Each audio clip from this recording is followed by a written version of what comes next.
Okey, selamat pagi dan selamat sejahtera saya ucapkan kepada Puan Hasfaila binti Hassan.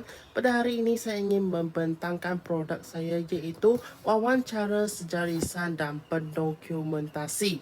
Ini adalah muka hadapan dan pengenalan saya. Ini biodata saya dengan Liu Yongde daripada unit sejarah 2. Produk ini adalah untuk khusus SJHK 3223 sejarah lisan dan pendokumentasi. Okey, apa itu sejarah lisan? Sejarah lisan ataupun oral history boleh didefinisikan sebagai temu bual dengan individu untuk kegunaan penyelidikan dan biasanya dalam bentuk rakaman, bunyi atau transkrip daripada rakaman tersebut. Menurut The Social of America Archive, sejarah lisan bermaksud an interview that record an individual personal records of the past and historic event and the audio or video recording, transcript, and other material that capture and are associated with such an interview.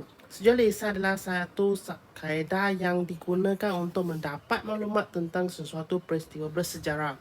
Menurut A.R. Fry dan W. Brown, seperti yang dipetik oleh Muhammad Amir Hassan, pakar-pakar dalam bidang sejarah lisan yang bersidang pada tahun 1968 telah bersetuju bahawa definisi oral history adalah sebagai suatu kaedah untuk mengumpulkan suatu keterangan sejarah dalam bentuk lisan yang biasanya disilam dalam pita rakaman. Sebagai contoh produk sejarah lisan yang telah berjaya diadakan di dalam Malaysia, yang pertama projek peristiwa Mali, projek peristiwa di zaman Jepun dan pentadbiran BMA, projek 60 Komando, projek UMNO Negeri Sembilan, projek biografi tokoh dan lain-lain banyak lagi. Seterusnya saya akan masuk kepada perancangan wawancara. Okey, perancangan wawancara ini bermula dengan alitan jawatan kuasa yang berkaitan telah ditubuh bagi memastikan melancarkan program wawancara. Yang ketiga-tiga ini adalah ketua-ketua bagi program tersebut. Yang pertama adalah Aina Syarudin mewakili sejarah 2 dan juga Rushida mewakili sejarah 3. Dan inilah merupakan penubuhan AJK pelaksanaan program wawancara, yang itu terdapat daripada AJK perakaman, transkrip, sambutan, jemputan, makanan, peralatan, pendokumentasi, tempat soalan, buku program cenderamata, CJ, pendaftaran teknikal. Saya di dalam AJK makanan. Okey. Seterusnya ialah penyediaan kertas program wawancara. Inilah merupakan kertas program wawancara. Ini kertas cadangan. Inilah kewangan. Okay. Yang ini senarai rama yang menyertai program wawancara ini. Okay. Yang ini adalah surat jemputan Tuan Pengarah. Ini adalah surat jemputan tokoh.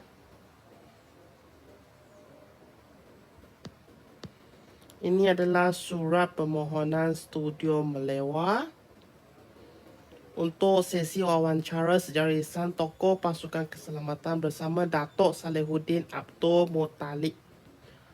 Okay. Dan inilah adalah banner program.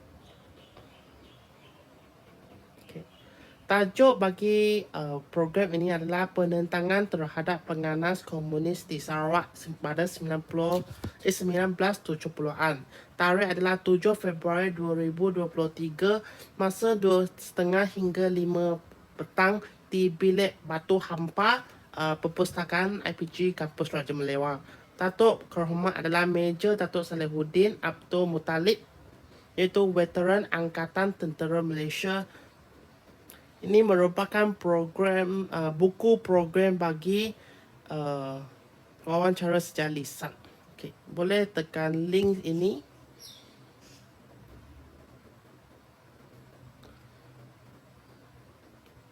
So, dia akan terus pergi ke Aniflex.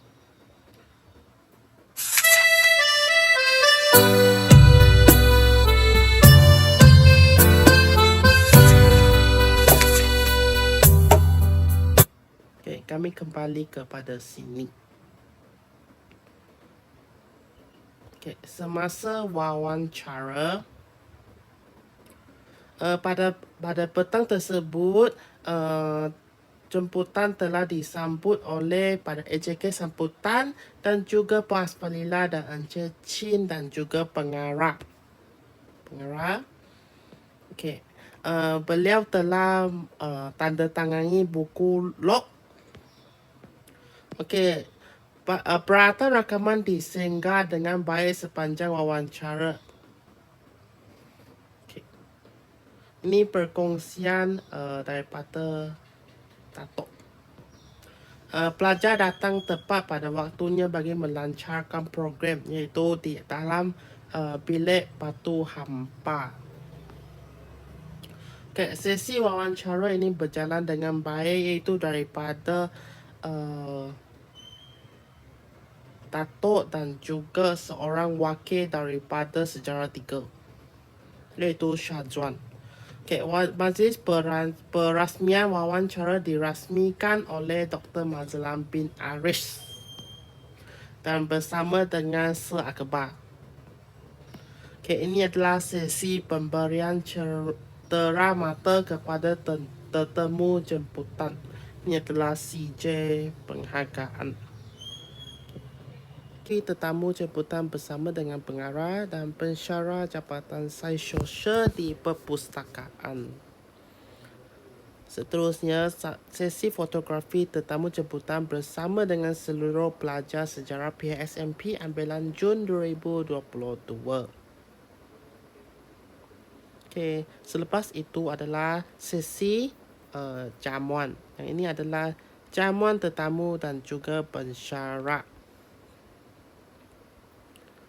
Ini adalah sesi jamuan pelajar di hadapan perpustakaan. Okay. Selepas wawancara, video rakaman ini telah dimuat naik ke YouTube. Dan ini adalah video rakaman dalam bentuk skrip. Okay, pada 7 Februari.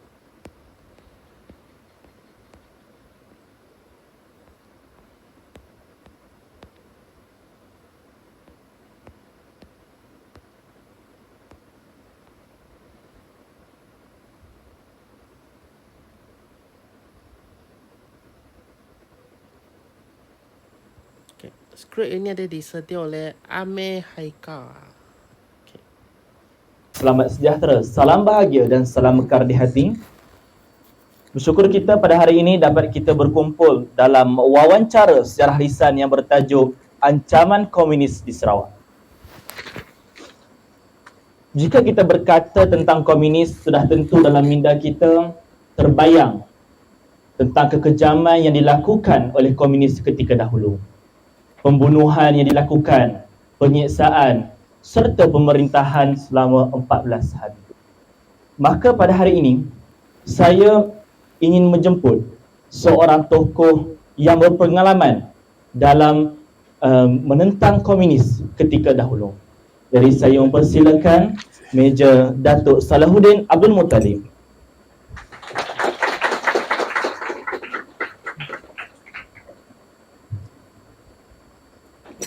Assalamualaikum warahmatullahi taala wabarakatuh.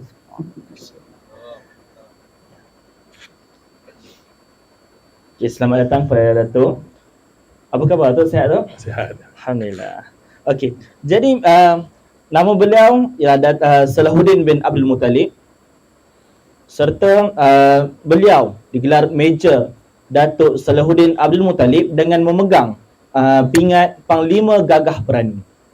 Beliau lahir pada 16 November 1948 dan juga beliau lahir di Ipoh, Perak. Okey. Atau ini orang kampung teman jugalah. Sama-sama Perak dulu.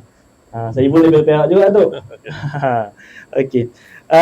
Beliau telah menyertai Angkatan Tentera Malaysia pada Disember 1967 semasa berusia 17 tahun 8 bulan.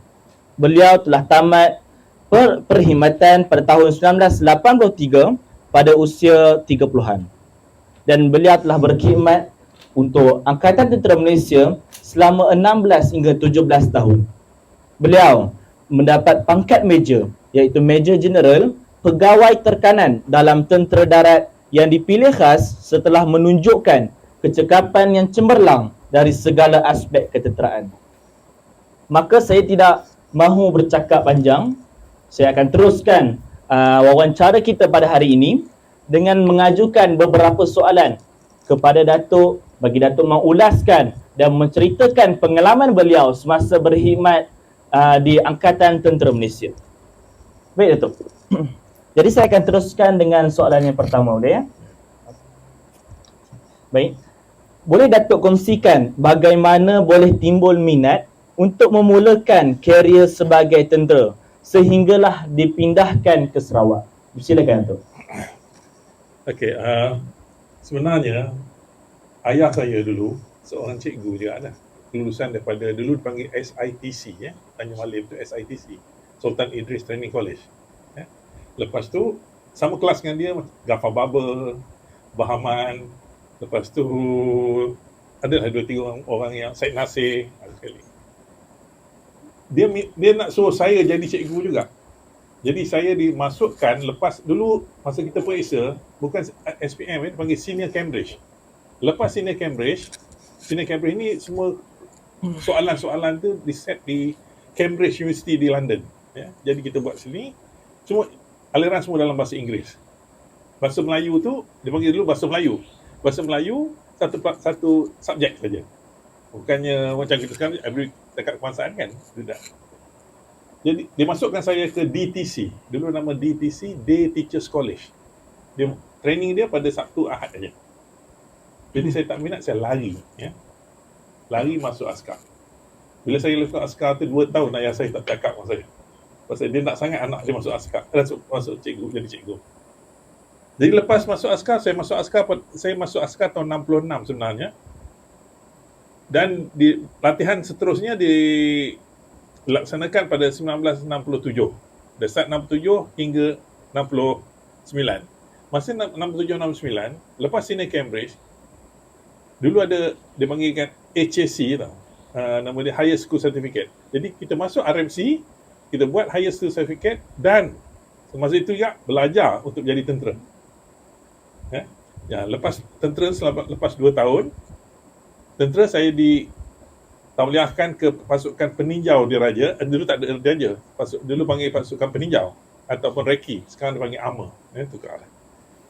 Masuk ke sana dan macam mana entah nasib saya baik, dia handpick saya untuk menjadi pegawai periksikan. Pegawai periksikan ni special train. Special train dalam skop periksikan. Masalah khusus mencari periksikan, perang urat saraf, lepas tu interrogation, semua itulah dalam tu. Jadi pada tahun 71 saya dipilih. Dipilih dalam banyak yang training tu, saya dipilih untuk menjadi pegawai periksikan tentera di Sarawak. Itu saya terus pergi ke Sarawak. Dalam pasukan periksikan tentera sini, dia ada syarat-syarat dia. Syarat dia mesti bujang. Satu. Nombor 2, tak ada girlfriend. Tak boleh ada. Saya akan cerita pasal apa benda berlaku. Tak ada girlfriend. Jadi tak ada komitmen. Sebenarnya lepas saya tahu pasal yang tak ada girlfriend ni, saya ada staff saya sendiri berlaku. Saya suruh dia masuk hutan. Kau kena masuk hutan cari maklumat sini. Tapi dia cakap girlfriend dia, saya tak boleh jumpa kau besok, saya nak masuk hutan. Jadi girlfriend ni sayang lah dia ni, pergi kedai beli barang. Dia beli ikan bilis lah, nak buat bekal masuk hutan ni. Cina yang jual tu saya tanya, kau beli ni untuk apa? Saya punya boyfriend mau masuk hutan besok lah. Dia masuk hutan pukul 3, pukul 6 mati kita tembak. Lepas kita tahu, tangkap seorang daripadanya, interrogate balik, yang bagi tahu Cina yang jual ikan bilis yang tadi.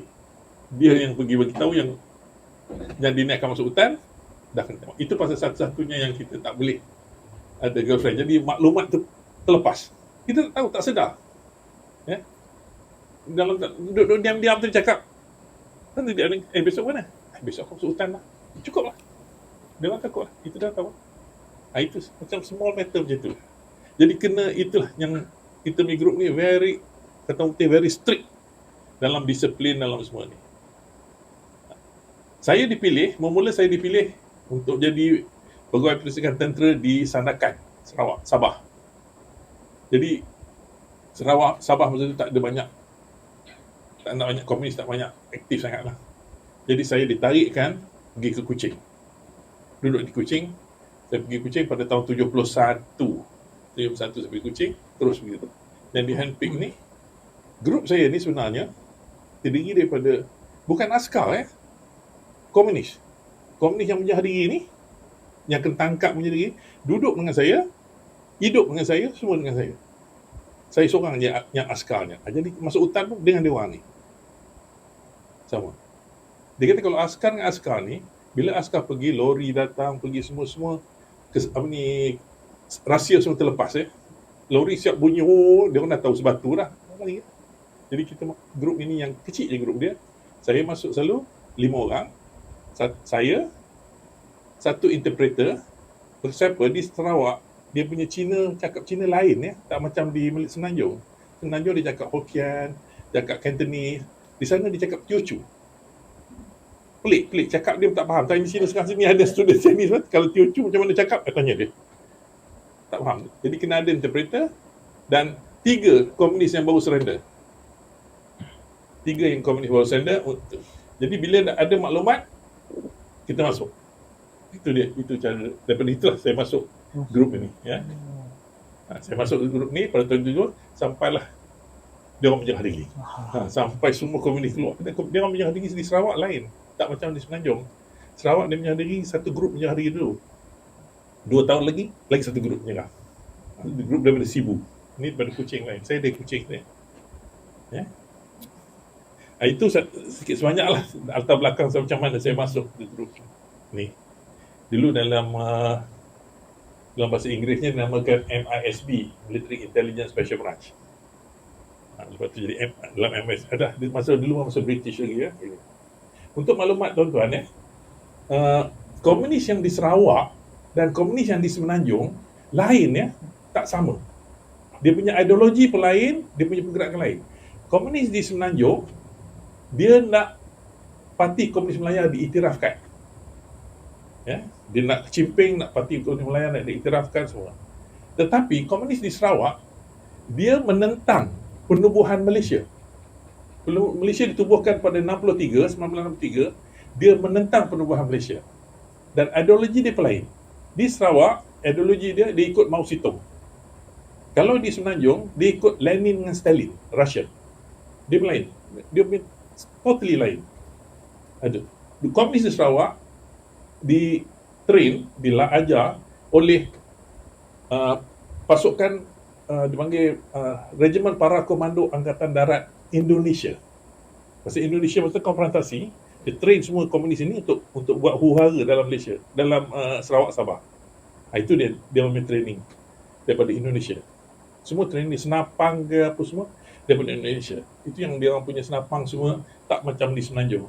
Di Semenanjung ada pakai senapang lain, di Sarawak dia orang pakai senapang AK-47, AK-47, semua Russian semua senapang. Itu dia sikit sebanyak lah latar belakang dia. Terima kasih tu. Yang peserta kat sini, jangan pula nanti nak lari daripada kampus pula. Sebabkan tak minat jadi cikgu. Nanti kena atas 174 dengan Cik Bai pula. Kalau nak lari, boleh tanya Datuk. Macam mana cara dia? Okey. Baik, kita akan ke soalan yang seterusnya. Okey.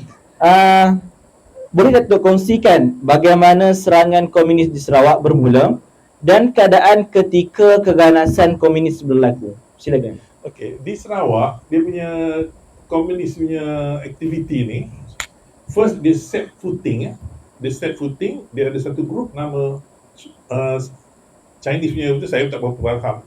Tak berapa pernah saya. Sushi group ni recruitment. Dia rekrut dia, Kalau nak tahu dia rekrutmen dia sekolah-sekolah Cina. Dia organize ni untuk buat macam piknik. buat hiburan, buat apa. Jadi dia bawa orang ni pergi ke macam dekat swimming pool, dekat waterfall ke apa. Masa itulah dia buat introduction dia pasal komunisme. Nak pergi tu, dia bersyarat nak tangkap tu, masa kita orang dapat tangkap, semua grup ni, budak student ni pakai jam tangan kanan. Ya. Dia pakai tangan, semua grup tangan. Itu dia punya, inilah orang ni nak akan masuk ke grup ni. Dia pakai semua ni. Macam kita selalu semua common, kita pakai tangan kiri. Dia pakai tangan kanan. Dan introduction dia, induction semua berlaku di sana. Cakap komunis. Dia orang cakap lah macam mana komunis. Satu daripadanya dia cakap, macam mana kau Cina, dia kata, banyak komunis Cina sana. Cina, Iban, Dayak, banyak. Tapi dia banyak introduction, dia kata, kalau Malaysia ni dijajah oleh Sarawak dijajah. Akhirnya boleh komen di sini. Okay. Okay. Tekan ini, boleh tulis. Bagus. Okey, itu saja daripada pembentangan saya. Sekian, terima kasih.